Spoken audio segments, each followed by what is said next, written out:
ওযুর সময় মেয়েদের মাথার কাপড় সরে গেলে কোনো অসুবিধা হবে কি?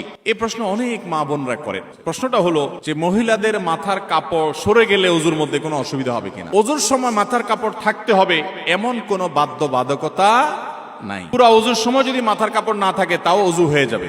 দেখতে হবে যে কোনো গায়রে মাহরাম পুরুষ তাকে দেখছে কিনা। কোনো গায়রে মাহরাম পুরুষ নয়, বাসায় এখানে বাপ ভাই আছেন, স্বামী আছেন, সন্তান আছেন, তাদের সামনে তিনি ওযু করছেন বা অন্য নারীর সামনে ওযু করছেন বা একা একা ওযু করছেন। মাথায় কাপড় যদি টোটাল পুরো ওযুতে একবারও না থাকে তাতে কোনো অসুবিধা।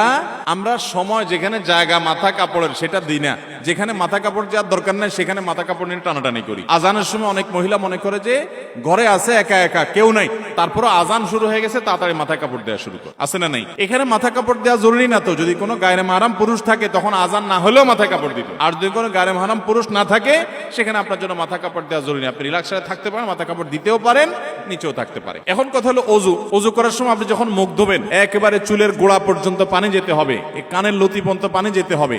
তাহলে এই জায়গাগুলোতে পানি পৌঁছানোর জন্য মাথায় কাপড় থাকলে অনেক সময় ভিজে যাবে, এই জন্য সরাই নিয়ে আপনি ভালো করে ধুলেন, অবশ্যই জায়েজ আছে। আবার যখন মাথা মাসা করবেন ভিজে হাত যখন উপর দিয়ে দিবেন অনেক সময় কাপড় ভিজতে পারে, এই জন্য কাপড় সরাই দিয়ে আপনি পুরো মাথা মাসা করলেন, অসুবিধা নেই। তাহলে খোলাসা এবং সারাংশ কথা হলো ওযুতে মেয়েদের মাথা কাপড় দিয়েই ওযু করতে হবে এমন কোন বাধ্যবাধকতা। মাথা কাপড় রেখে যদি ওযু করতে পারেন ওকে, আর যদি সরেও যায় তাতে কোনো অসুবিধা